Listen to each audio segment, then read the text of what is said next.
Pantalla de Primera Página por Globovisión, el diputado Ángel Medina. Diputado, hay declaraciones de dos conocidos sindicalistas venezolanos, como son Froilán Barrios, también Pablo Castro, y hay una denuncia en concreto, esto a propósito del proceso eleccionario parlamentario que tendrá lugar este año en nuestro país, es que la oposición no consideró a sindicalistas para la Asamblea Nacional. Esto lo encontramos el día de hoy en el diario Últimas Noticias. Entre tanto, la Central Bolivariana Socialista de Trabajadores tiene 10 candidatos para medirse en las elecciones primarias que se realizará en el Partido Socialista Unido de Venezuela. ¿Cuál es la situación con los sindicalistas en el caso de la Mesa de la Unidad Democrática? Y de acuerdo a estos dos voceros, importantes voceros del sindicalismo venezolano, ¿por qué no fueron incluidos o no han sido considerados? Mira, hoy la fracción parlamentaria de la Mesa de la Unidad ante la Asamblea Nacional es una fracción bastante diversa.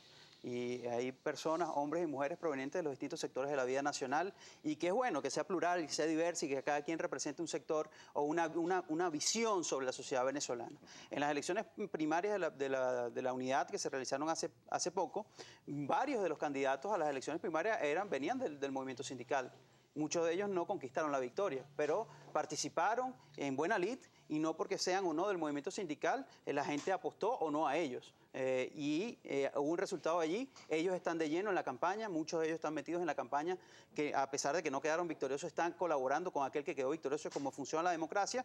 Y lo que se estima y lo que se espera es que el nuevo roster de hombres y mujeres que van a la Asamblea Nacional sea también de esa pluralidad y que manifieste claramente las visiones de las distintas Venezuelas que existen, de los distintos sectores, de las distintas personas que hacen vida en este país. Ahora, ¿cómo ha quedado después de sus primarias a lo interno la Mesa de la Unidad Democrática ya con miras a las elecciones parlamentarias? Bueno, las elecciones primarias fueron el primer paso para consolidar lo que nosotros hemos llamado la unidad perfecta.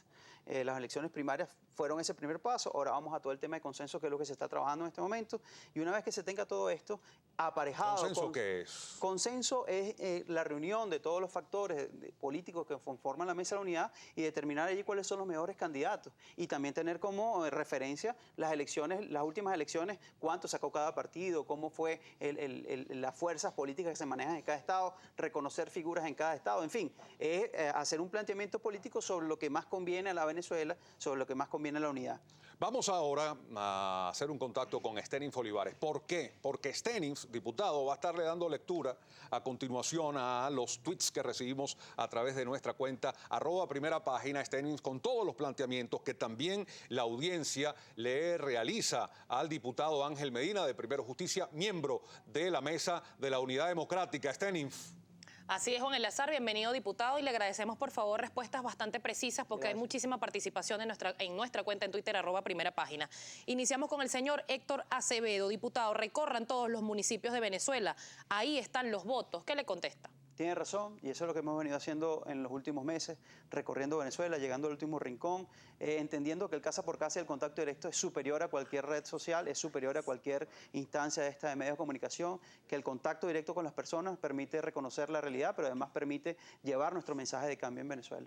Diputado, la señora Amadis Martínez le pregunta, ¿sabe usted lo que hace el gobierno para recuperar el Esequibo? ¿Ha tenido el gobierno buena actuación ante Guyana? ¿Qué le responde? Un tremendo tema, porque Venezuela no ha tenido ninguna acción concreta en los últimos años frente al Esequibo. Solo ahora, cuando ve que el tema de Guyana ha avanzado demasiado y que ya se ha hecho incontrolable, es que ellos con un decreto pretenden borrar que no se hizo nada en los últimos años. Nosotros de la bancada de la Unidad, desde hace mucho tiempo, hemos venido reclamando que se le ponga atención a este tema del Esequibo, porque el Esequibo es Venezuela y además nuestra fachada atlántica también es de Venezuela.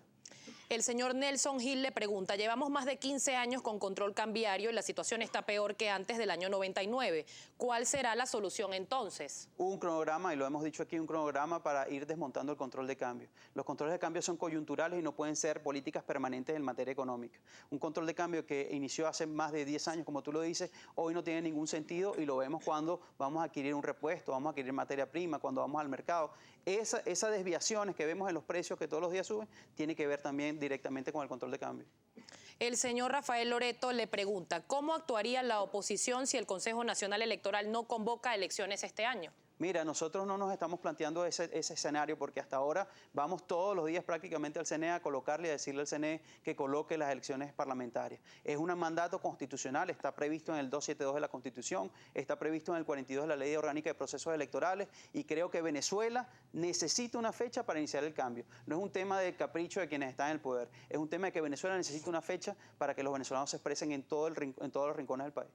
La señora Clara Plasencia le dice, primero justicia no es alternativa, solo le han aportado al país guarimbas, paros y la ceguera a ver lo positivo que hay en Venezuela. ¿Qué opina? Yo creo que lo que no es alternativa es seguir con esos discursos de odio, de decir que yo soy bueno y tú totalmente eres malo. Venezuela es mucho más que esa polarización terrible que hay entre buenos y malos, ricos y pobres, derecha, izquierda, capitalista, socialista. Venezuela es mucho más que eso y desde Primera Justicia lo que queremos construir es una Venezuela que le hable a ese 80% de los venezolanos que hoy hace cola, que la inflación le está acabando su sueldo, que lamentablemente está presa en la inseguridad y que ve cómo su calidad de vida todos los días es menor. A esa Venezuela que nosotros le hablamos, a esa Venezuela de 80% que tiene que buscar cambiar a 20% que lamentablemente están enchufados.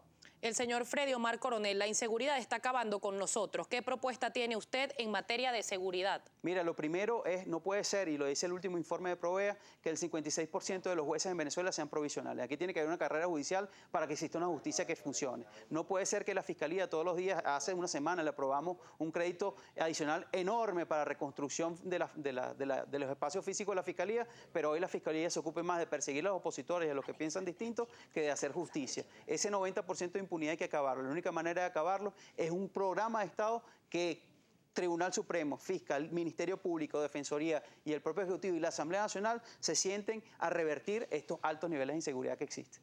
Diputado, en materia económica, el señor Alexander Chirinos le pregunta, ¿cómo cree usted que podemos salir de esta situación económica si todavía hay gente que cree en el socialismo? Mira, puede haber gente que cree en el socialismo, como hay gente que cree en el capitalismo. Lo que nosotros creemos es que hay un cúmulo enorme de personas que creen que producir más y mejor en Venezuela es la vía. Al menos nosotros creemos eso, que debemos conquistar el hecho en Venezuela como el camino y la raíz para salir de este atolladero económico en el que vivimos. Que más productos se hagan en Venezuela y para eso es necesario reglas claras, inversión privada y la capacidad de que cada uno de nosotros, usted que nos ve en televisión, pueda emprender sin el miedo de que el día de mañana se lo vayan a quitar y se lo vayan a expropiar.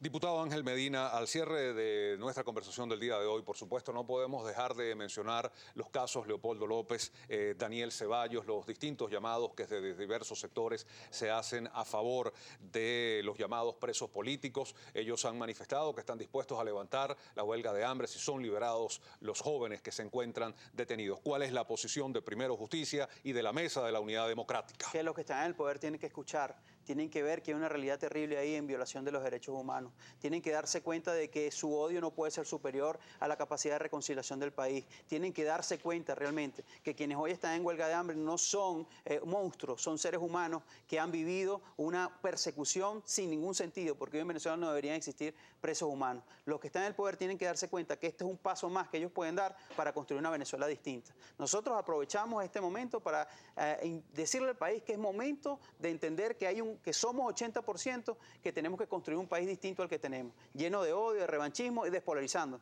No somos derecha ni somos izquierda, somos un país que quiere construir progreso y ese progreso es necesario que estemos todos participando activamente. Muy bien, ya en dos frases, diputado, ¿ustedes consideran que Ceballos y López tienen que levantar la huelga de hambre? Mira, por razones de salud, por razones personales, creo que ellos deberían levantar esa huelga. Ahora, es un tema de convicción también, es una mezcla de lo que te dice el cuerpo y lo que te dice la convicción, y es una lucha permanente. Y de los que estamos en política creemos que la convicción es superior y tiene que mantenerse siempre por encima de todo. ¿Y de los jóvenes que están haciendo huelga de hambre, no solamente en Caracas, sino en algunas regiones del país? Ya algunos han venido levantando la huelga de hambre y eso es importante, pero al final la huelga de hambre no inicia porque a alguien se le ocurrió.